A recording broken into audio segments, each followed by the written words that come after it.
jaraknya. Kita lihat dulu bagaimana mukjizat Nabi Sulaiman. Alhamdulillah minasyaitonir rajim. Wa li Sulaiman ar-riha buduha syahrun wa rawahuha syahrun. Ayat yang pertama mukjizat Nabi Sulaiman. Wa li Sulaiman ar-riha, dan ditunjukkanlah untuk Nabi Sulaiman riha, angin. Buduha, perjalanannya di waktu pagi. Syahrun sama dengan sebulan. Syahrun sebulan. Syahran 2 bulan. Syuhur bulan-bulan. Ini kalimatnya mufrad, dia bukan musanna, dia bukan jamak, tapi dia tunggal. Syahrun. Warawahuha syahrun. Dan kemudian kalau Nabi Sulaiman itu berjalan di waktu petang, sama dengan syahrun 1 bulan. Kalau dibaca sekilas saja, apa sebenarnya maksud Allah menggambarkan Nabi Sulaiman? Kalau nanti Nabi Sulaiman itu berjalan di waktu pagi sampai menjelang siang, itu sama saja dia Bapak Ibu seperti berjalan sama dengan sebulan. Apa artinya di Bapak Ibu? Rupanya dalam tafsirnya, asal Nabi Sulaiman itu Bapak Ibu berangkat dia nanti mengadakan perjalanan dari pagi sampai tengah hari, maka jarak yang ditempuhnya sama dengan jarak perjalanan unta yang cepat dalam 1 bulan. Ini maksudnya Bapak Ibu.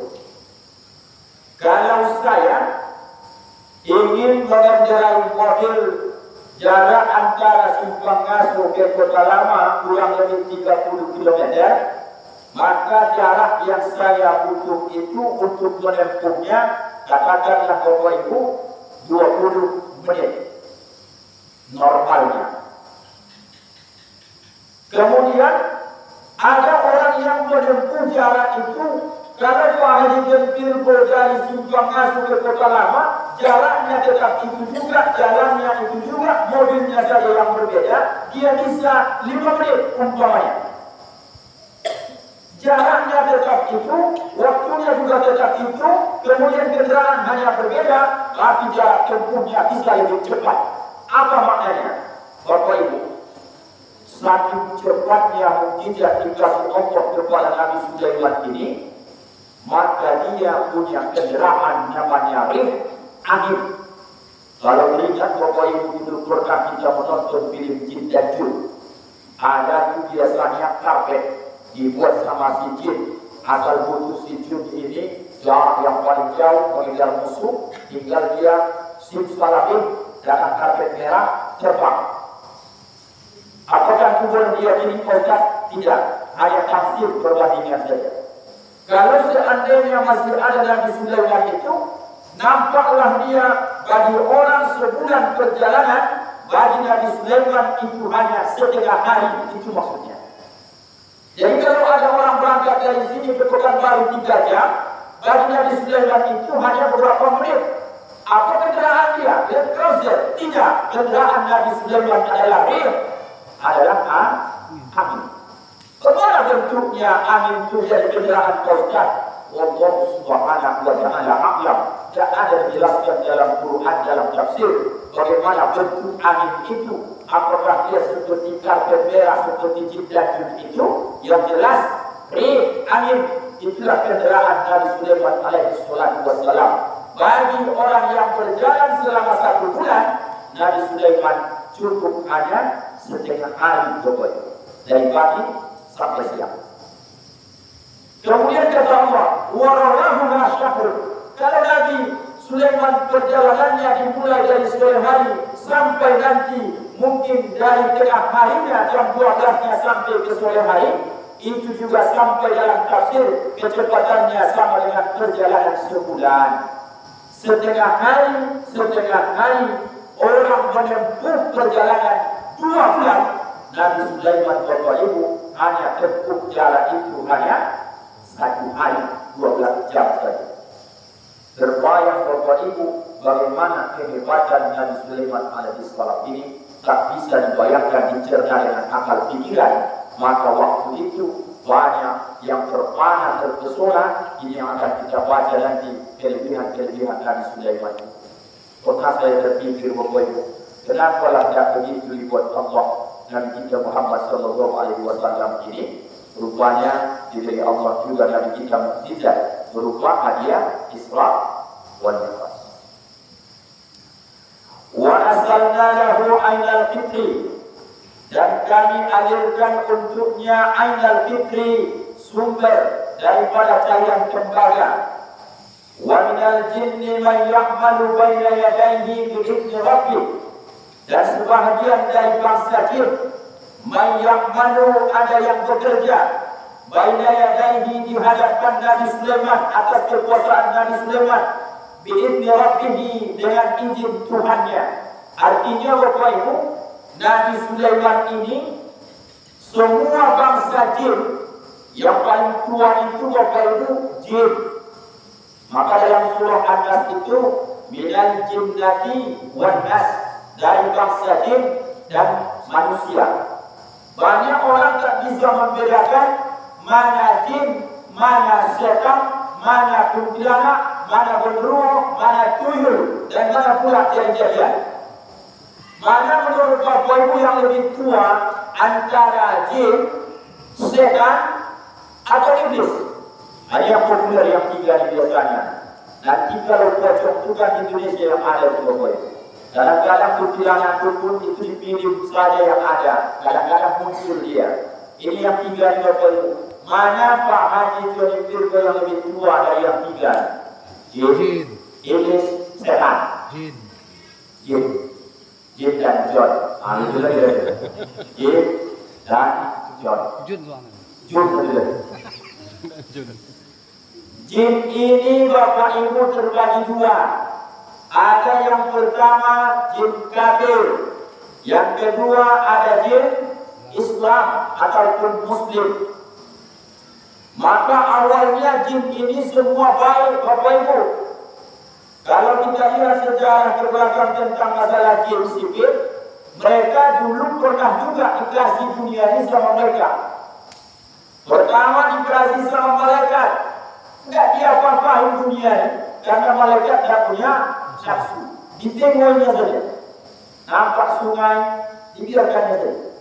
Nampak hutan, dibiarkannya saja. Karena mereka tidak perlu buat rumah, tidak perlu beli mobil, tidak perlu apa-apa. Karena malaikat tidak punya nafsu, tidak ada keinginan. Mereka hanya nengok-nengok saja. Ya iya nih, kira-kira itulah kalau bahasa kita. Diganti Allah, ganti dengan setan tadi, ataupun yang kita sebut jin tadi, yang paling tua ini. Datang pula jin ini, yang paling tua dari malaikat. Kalau malaikat kerjanya tidak ada apa-apanya, dirusak pun tidak, dibetulkan pun tidak, dibiarkan saja, karena dia tak butuh. Tiba giliran jin dibuat di dunia ini, merusak pada kerjanya. Nampak kayu, pokok biar tidak perlu. Nampak nanti bangunan, robohkan biar tidak perlu. Intinya merusak dia. Maka dari dulu sejarah di Bapak Ibu begitu. Manusia ini pun jelmaan dari jin tadi itu sifatnya. Tak enak dia tengok yang bagus-bagus. Asal bagus tengok sikit, depan atau pohon nanti rusak dan segala macam. Itu adalah sifat jin dari dulu. Marah Allah secara singkat ganti dari. Itu juga menjadi asbabun nuzul. Wa qala rabbuka lil malaikati inni ja'ilun fil ardi khalifah, itu Allah ganti khalifah di muka bumi, yaitu dari Adam. Pertamanya asal muasalnya rupanya ada yang lebih dulu menempati dunia ini sebelum ayah nenek moyang kita dari Adam alaihissalam. Siapa itu? Malaikat. Yang kedua jin. Yang ketiga inilah sekarang kita ini manusia. Jin ini setelah diperintah Allah sujud ke Nabi Adam yang masyhur riwayatnya, dia kan merasa bahwa Allah tak adil. Dia sudah jelas lebih senior, lebih lama pula hidup, ilmu pengetahuan yang banyak, sampai kalau dibaca dalam tafsir 40 tahun iblis ini, jin ini menjadi dosen malaikat di surga, mengajari para malaikat. Nanti bisa dibaca dalam tafsir Ibnu Katsir pun ada yang dijelaskan. 40 tahun lama iblis ini sudah menjadi dosen mengajari para malaikat di surga. Sudah pintarnya. Jauh mana jadinya? Jauh.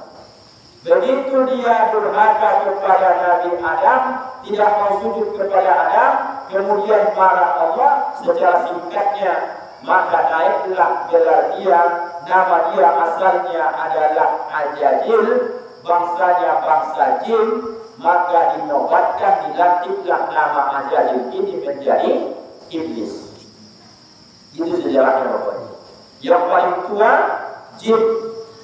Jin terbagi dua, jin kafir, jin Islam. Maka siapakah setan itu Pak Ustaz? Anak cucu keturunan dari Ajajil yang durhaka sama Allah, yang menjadi cucu keturunan jin kafir, itulah yang kita sebut dengan setan. Apakah setan itu bisa mati Pak Ustaz? Jawabnya bisa. Lalu siapa yang tak mati-mati sampai yaumil yub'atsun, dia minta jangan matikan aku sampai hari berbangkit ya Allah. Itu yang tak mati-mati Bapak Ibu, hanya si Ajajil yang bergelar iblis laknatullah. Itu saja. Maka kalau orang tua kita sering menyebut, jangan kalian main ke pinggir kali, ke pinggir sungai itu. Kalau tempat itu sejuk, nanti kalian injak pula situ anak setan. Anak setan itu ada. Di mana mereka? Perjanjiannya yang pertama, di mana tempat yang jorok-jorok, maka itu rumah mereka, toilet. Kemudian di mana tempat yang sejuk-sejuk, itu tempat mereka. Yang ketiga, mana tempat yang tak dihuni manusia, itu tempat mereka. Maka orang tua dulu asal membuka ladang kebun mereka, itu selalu dibuat itu di hutan belantara sana, ingin menebang, mereka izin terlebih dahulu. Bukankah kita lebih mulia dari mereka? Iya, tapi ingat perjanjian ini, jangan mentang-mentang kita lebih mulia, kadang-kadang kita tidak nampak di situ banyak istana mereka, diam-diam kita bakar, kita robohkan tanpa minta izin. Jadi boleh minta izin itu boleh. Bagaimana cara minta izinnya? Bukan bahasanya seperti orang tua dulu. Jangan kalian dekat-dekat sini ya. Ini mau kami tebang pohonnya. Kami kasih waktu 3 hari. Kalau tidak nanti kami panggil Satpol PP, diangkut semua barang kalian ini. Ada seperti itu? Tidak. Bagaimana cara izin dan permisi sama mereka? Mengusir namanya jembalang tanah atau jembalang hutan. Maka orang tua dulu, tengoklah tuan-tuan dulu kita Bapak Ibu, asal ingin menempati rumah yang baru siap dibangun, dibacakan kalimat-kalimat penjiwak di dalamnya, termasuk sering dibacakan surah Yasin. Kalau di hutan saja Yasin bukan? Tidak. Kalau di kampung sering saya tengok, dipandu sama khalifah mursyid, dibuat nanti di sana acara taklilan namanya. Di hutan itu boleh. Pada hari hutan belantara, sebelum dibuka taklilan. Apel ini paham la ilaha illallah, sampai berapa lama mereka bacakan. Apa namanya? Begitu cara minta izin. Jangan sampai nanti kita menghilangkan diri, padahal kita lebih mulia dibandingkan mereka. Jadi Bapak Ibu, kalau jin ini jin kafir, jin Islam. Kemudian yang durhaka itu namanya Azazil, gelarnya iblis. Dari iblis inilah turun-temurun, itulah keturunannya disebut dengan setan. Itulah yang menggoda-goda kita selama ini. Kemudian apakah mereka mati setan ini? Mati macam kita ini juga. Kemudian pocong bisa atau pocong, itulah setan. Tuyul itu pocong, itulah setan. Semua turun-turunan yang dipilihkan ataupun yang nyata pernah Bapak Ibu lihat, itu adalah semua setan. Tetapi kalau pemahaman ahli sunnah wal jamaah, kadang-kadang Ustaz Putih malam ini masih ceramah. Kemudian 2-3 hari kemudian saya meninggal.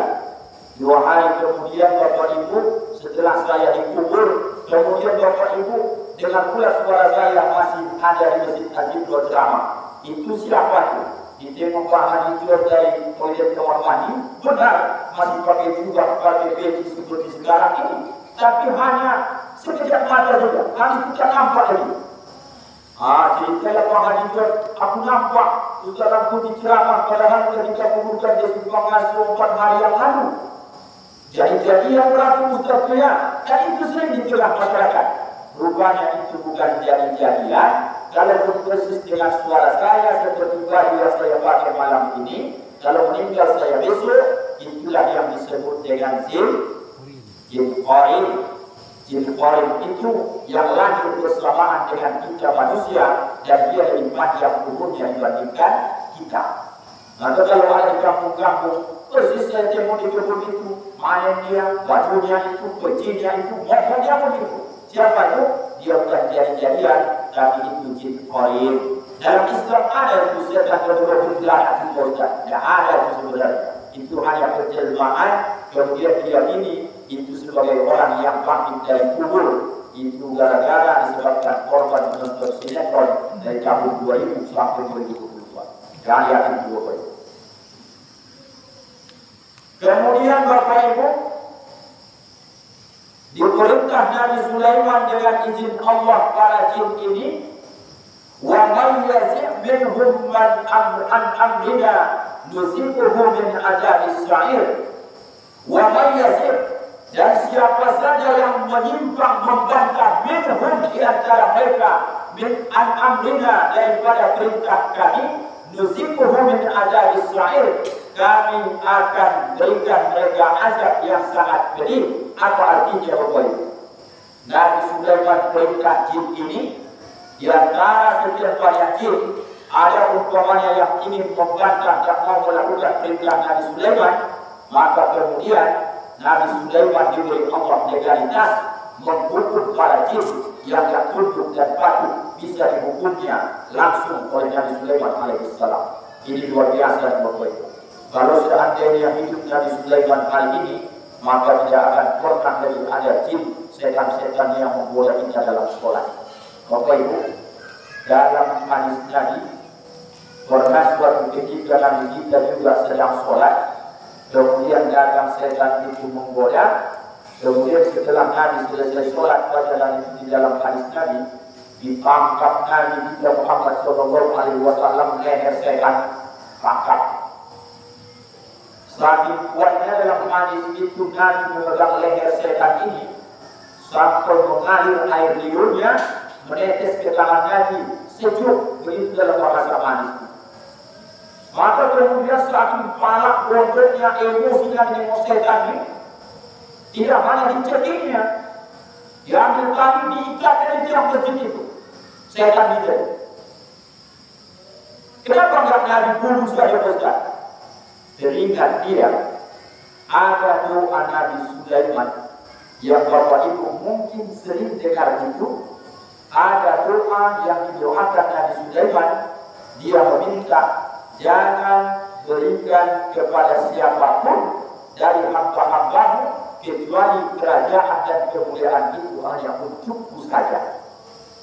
Rupanya Nabi kita saja pun Muhammad SAW dan bisa beliau punya legalitas membunuh setan, apalagi menghakimi setan ataupun menganiaya setan, karena yang punya legalitas itu hanya Nabi Sulaiman alaihissalam. Dan kemana setan itu berada? Di depan kali. Itulah mungkin yang datang sampai malam ini juga, setan yang dicekik Nabi, dendam dia sama kita para umatnya. Apa sebab? Kalau seandainya dicekik Nabi langsung mati, mungkin lebih hebat dari dendam mereka sampai malam itu. Tapi syukur-syukurlah, tapi ada yang tidak mati karena ingatan doa Nabi Sulaiman. Nabi tak boleh menghukum setan-setan atau jin. Itu legalitasnya Nabi Sulaiman alaihissalam. Ada waktu berbeda. Satu ayat tadi ya. Ya'maluna lahu ma yasha' min mahariba wa tamasila wa jifan kal jawari wa qudurir rawasiyat. Mereka para jin bekerja lahu untuk Nabi Sulaiman ma yasha'u min mahariba, apa yang dikehendaki dari gedung-gedung yang tinggi, wa tamasila dan patung-patung, wa jifanin dan piring-piring kaljawab seperti kolam, wa qudur wasiat dari periuk-periuk yang tetap permanen di atas tungku. I'malu ala Daud syukra, kemudian bekerjalah hai keluarga Daud syukra untuk bersyukur kepada Allah. Wa qalilun min ibadiyas syakur, dan sedikit dari hamba-hambaku yang bersyukur. Bapak Ibu, singkatnya ini, Nabi Sulaiman itu perintahkan para bangsa jin ini mengerjakan pekerjaan-pekerjaan yang tak bisa dikerjakan oleh manusia. Apa pekerjaan yang tak bisa dikerjakan manusia? Ini dicontohkan dalam Quran ini salah satunya membahayakan daripada membangun gedung-gedung yang sangat tinggi. Itulah pokok ibu. Banyak orang yang meyakini Candi Borobudur itu pun hanya dibangun itu hanya satu malam. Sampai sekarang misterinya juga dia tak bisa dikerjakan apapun itu legenda atau tidak. Tapi kalau Nabi Sulaiman itu semua pekerjaan yang tak bisa dikerjakan manusia itu disuruh Nabi Sulaiman itu jin yang punya kerja. Apalagi pekerjaan yang dibuat oleh Nabi Sulaiman sama mereka ini, di samping mereka membangun gedung-gedung yang tinggi, disuruh Nabi Sulaiman menyelam ke dasar lautan. Di dalam tafsir itu mengambil mutiara-mutiara berharga, sampai kalau hidup Nabi Sulaiman hari ini ada orang bertanya, kapankah jin, setan tidak pernah mereka berhenti bekerja sampai tak sempat menggoda mengganggu manusia? Jawabnya itu ketika di zaman Nabi Sulaiman alaihissalam. Apa artinya? Tidak ada penipu jin ataupun setan keturunan iblis itu yang mengambil kontrak ketika Nabi Sulaiman alaihissalam. Ada tubuh masing-masing pribadi Nabi Sulaiman. Tidak ada kita mengganggu-ganggu. Kalau sempat waktu ini masih ada nanti dapat ilmu selanjutnya Bapak Ibu. Disitulah nanti ada kajian tauhidnya. Saking tak adanya ilmu dan kesibukan para jin setan-setan ini, sampai sudah 1 tahun Nabi Sulaiman dalam tafsirnya nanti kita baca sudah meninggal dunia, para jin dan setan tidak tahu Nabi Sulaiman sudah tak bernafas lagi, semabut lagi. Itu nanti dalam tafsir. Apa artinya Bapak Ibu? Rupanya zaman Nabi Sulaiman tidak ada macam sekarang ini jin setan-setan itu tidak akan mengganggu-ganggu manusia. Tidak ada zaman itu orang kesurupan. Tak ada orang ketika itu takut berhenti ketika nanti mati lampu, kemudian pergi ke tempat-tempat yang sepi. Apa sebab? Semua jin dan setan ada kerjaan kesibukan dibuat Nabi Sulaiman. Tidak ada yang cocok, semua dibuat Nabi Sulaiman. Ini kejam, ini kejam, ini kejam, ini kejam. Itu Bapak Ibu. Tak tidak ada dari Nabi Sulaiman sekarang kan? Kalau hidup dia sekarang, alhamdulillah. Tak perlu kita resah lagi ada tukang rukiah, ada lagi perlu memusyrikir. Semua itu tidak ada karena Nabi Sulaiman punya legalitas tentang itu. Bapak Ibu yang dimuliakan Allah, ini waktu sekolah kita sangat dekat. Kemudian kita masih ada yang mau berbutuh mungkin. Ini kajian ini tentang sirah ataupun perjalanan kehidupan para Nabi dan Rasul. Tentu ini panjang, tidak ada yang batasannya karena dia nanti berurut terus sampai kepada Nabi kita Muhammad Sallallahu Alaihi Wasallam. Ini baru kita kaji pangkalnya saja. Ayat Nabi Sulaiman Nabi Daud tadi sedikit dibaca. Ini tentang mukjizat yang baru nampak dari kecilnya Nabi Sulaiman sampai nanti dia menjelang menjadi raja. Rupanya Nabi Sulaiman punya mukjizat yang sangat luar biasa.